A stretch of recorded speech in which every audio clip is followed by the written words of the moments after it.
all of you. Let's get right to it.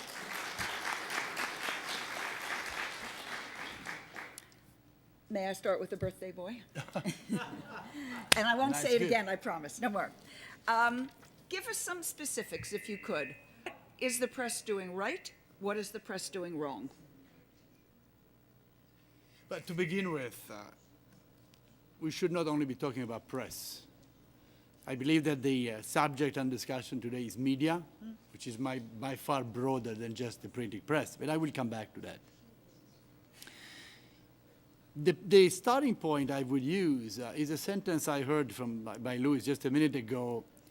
We have to hear their cry. Obviously, Louis was referring to victims. We have victims samples of here. And I guess media is important indeed to be the loudspeaker of the cry of the victims. But I think there is something more to be done.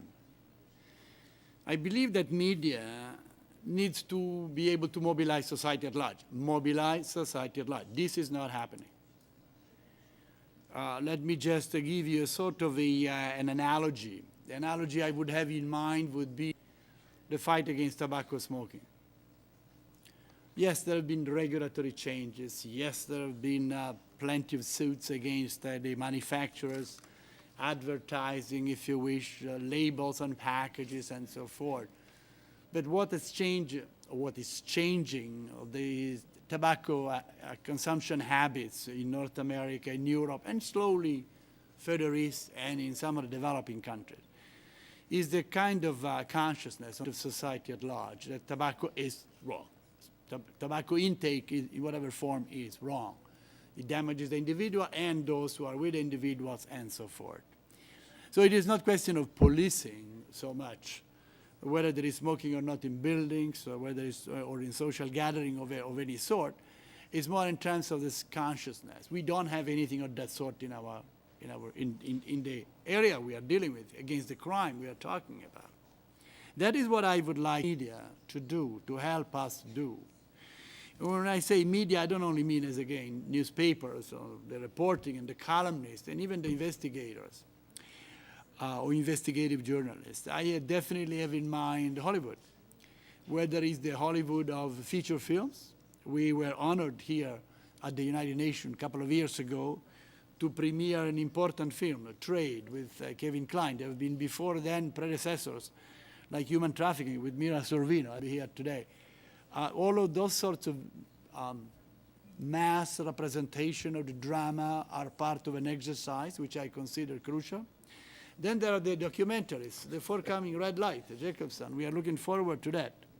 We ourselves sponsored a new one coming out more or less at the same time, and actually no, in September, mid-September, with Robert Bilheimer, titled Not My Life. I mean, these sorts of documentaries are the ones who make people aware of what, yes, they are loudspeakers for the victims, but they also create this gut problem. You know, you feel uncomfortable, you see what goes on, which may be a sort of a stereotype due to the mean being used, the television or the movie industry, but still they create a sense of anguish which then motivate all of us, all society at large, because unless we reach the households, unless we reach the families, unless the individuals, and then through programs in schools and so forth, society will not develop the antibodies that are needed in order to deal with the problem.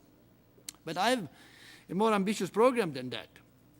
I think we should mobilize the artists understood as the figurative art.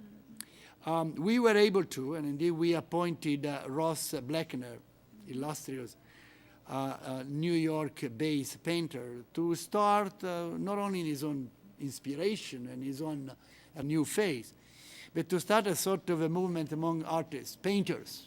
I have seen just now a ride from Latin America, a gigantic painting. It's an abstract representation of how a woman victimized in a container being shipped from somewhere to somewhere feels. I mean, those are important development which I think would help the media to play a role that is not, to answer your question, which is not playing, or for that matter, novelists and authors. And finally, and I'm closing, sorry to be a bit more long than I had anticipated, the internet.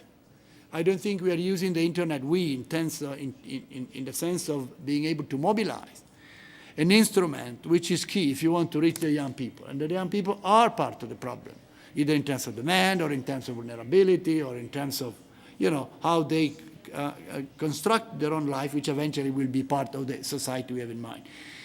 So you asked me sort of a specific question, how do you, the role of media? Well, the performance, well, I don't think at this point in time will be an either A or a B, perhaps more a C or even less than that.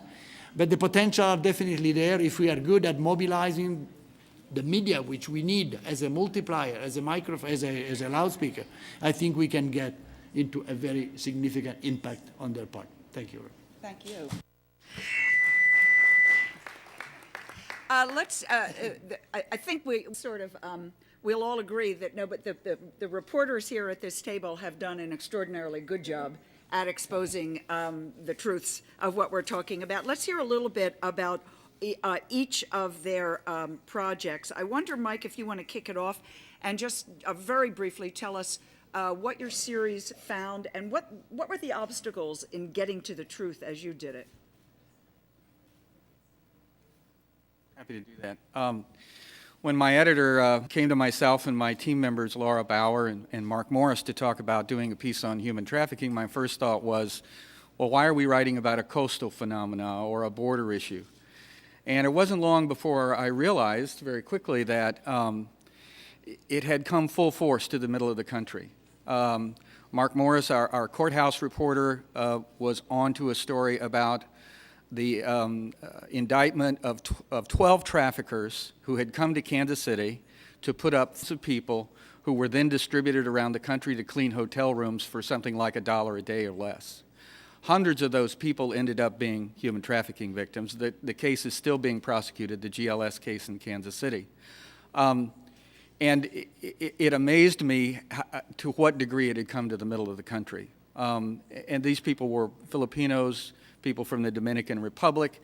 And interestingly, most of them came here completely legally on a visa called the H-2 visa that the U.S. Department of Labor helps administer. So we operated a visa system that was virtually a welcome mat for human traffickers, which also amazed me. The other thing that kind of came together for that series was that we quickly realized that Kansas City is, of all places, the home of the two federal agencies that deport undocumented workers back home. One is run by the U.S. Marshal Service and one run by ICE. And when we began to look closely at those two airlines, that the U.S. was not only deporting human trafficking victims, in most cases probably unintentionally, but we were deporting them on airlines where they are mistreated, where they're abused, and where in some cases the U.S. Marshal Service was actually sedate some deportees against the policies of ICE because they couldn't even agree on whose custody these people were in when they were deported. And we quickly found that it's a very, very difficult problem to deal with if we can't solve the immigration problem to begin with. There is so much noise from the immigration debate that you can't hardly get to human trafficking, and it's a huge problem. Just briefly, obstacles put in the way. What were the hardest parts about getting this story told?